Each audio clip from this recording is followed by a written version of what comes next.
শুভ সকাল বন্ধুরা, তোমরা সকলে কেমন আছো?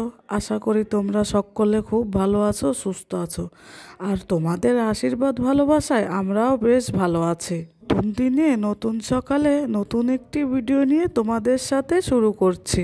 পুরো ভিডিওটি জুড়ে আমার সাথে থাকার অনেক অনুরোধ রইল তোমাদের কাছে। আজকে যখন ঘুম থেকে উঠি ঘড়ির কাঁটায় বাজে ঠিক 5টা, আর 5টা থেকে আমি আমার কাজ শুরু করেছি। তা প্রথমে ঘুম থেকে উঠে ছাদে চলে গেছি। দেখলেই সকালবেলাকার গাছের পাতা কি সুন্দর লাগছে। তারপরে এসে আমি আমার কাজ শুরু করেছি। প্রথমে ঘর উঠোন ঝাড়ু দিয়ে দিয়েছি, সেটা তোমাদের সঙ্গে শেয়ার করিনি। তারপর আমি একে বাসি কাজগুলো সেরে নিচ্ছি। কাপড় কেচে যেই ছাদে উঠেছি দেখি ছাদে নোংরা হয়ে আছে। তারপরে ভাবলাম জামা কাপড় মেলে যদি আমি ছাদটা ঝাড় দিই, ধুলোগুলো জামা কাপড়ে ভেজা জামা কাপড়ে বসে পড়বে। তার জন্য আমি কি করলাম, আগে ঝাড়ু দিয়ে নিচ্ছি। ঝাঁটাটা ওখানেই ছিল। তারপর আমি ঝাড় দিয়ে জামা কাপড়গুলো মেলতে যাব। দেখো আমি জামা কাপড়গুলো এক এক করে মেলে নেব।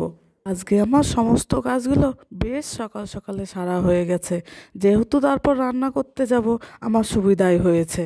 যেহেতু আমার জামা কাপড়গুলো মেলা হয়ে গেছে, এবার আমি নিচে চলে যাব। নিচে গিয়ে আমি আমার বাসি কাপড় টাপড় ছেড়ে রান্নায় বসে যাব। দেখো এদিকে রান্নাটা আমি বসিয়ে দিয়েছি। আজকে রান্না করব আমি কচুর শাক। আলু ভাতে দিয়েছি, এদিক ডাল ভিজিয়ে রেখেছি, বড়া করে কচুর শাকটা আমি রান্না করে নেব। আজকে আমি বেশি কিছু রান্না করব না, যেহেতু দুপুরবেলা আমার নেমন্তন্ন আছে।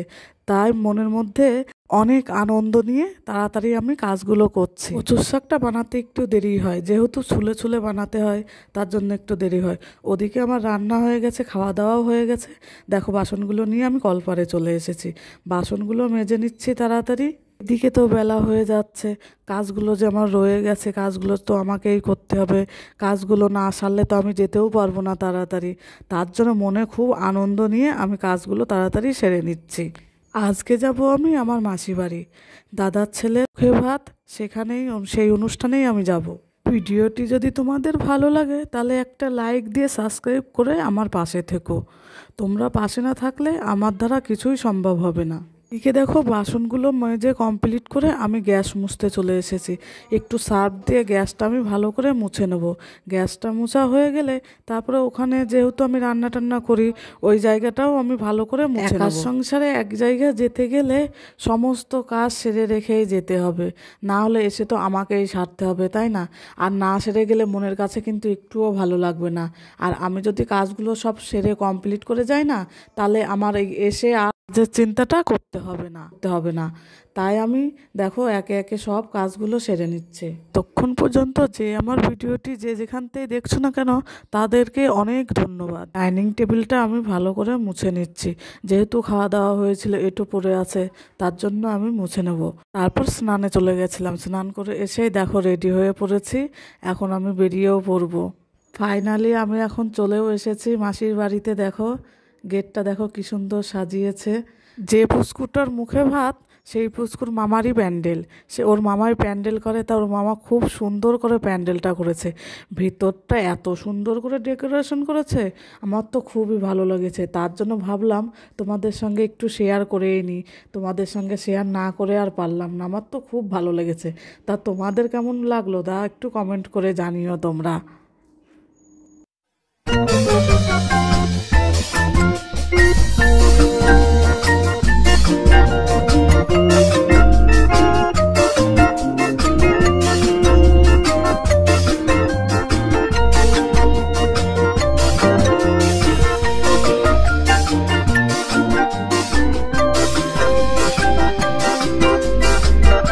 যেখানে আমাদের পুচকুটা বসবে সেখানে দেখো কত সুন্দর সাজিয়েছে। এদিকে দেখো সব জোগাড়ও হয়ে গেছে, মুখে ভাত দেবে সে জোগাড় করে ফেলেছে। আর মুখে ভাত দেবে আমার বর দাদা, আর মুখে ভাতটা হচ্ছে আমার মেজ দাদার ছেলে। এদিকে দেখো একে একে সবাই আশীর্বাদ করছে, আর আমার মা দেখো এখন আশীর্বাদ করছে পুচকুকে। পুস্কু ভাবছে কি হচ্ছে, তাকিয়ে দেখছে। এবার দেখো পুস্কুকে ভাত খাওয়াবে, যেই ভাতটা দেবে না সেই কান্না শুরু করে দেবে।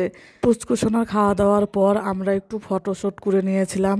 ভিডিওটি তোমাদের কেমন লাগলো কমেন্টে একটু জানিও। আমি মাসি বাড়ির থেকে রাতে আবার বাড়িও চলে এসেছিলাম। সবাই থাকতে বলেছিল, না আমি আর থাকিনি, যেহেতু ছেলের পড়া আছে তাই আর থাকা হয়নি। ভিডিওটি আমি আজ এই পর্যন্তই রাখছি। আজ আসি, কাল একবার দেখা হবে, টাটা।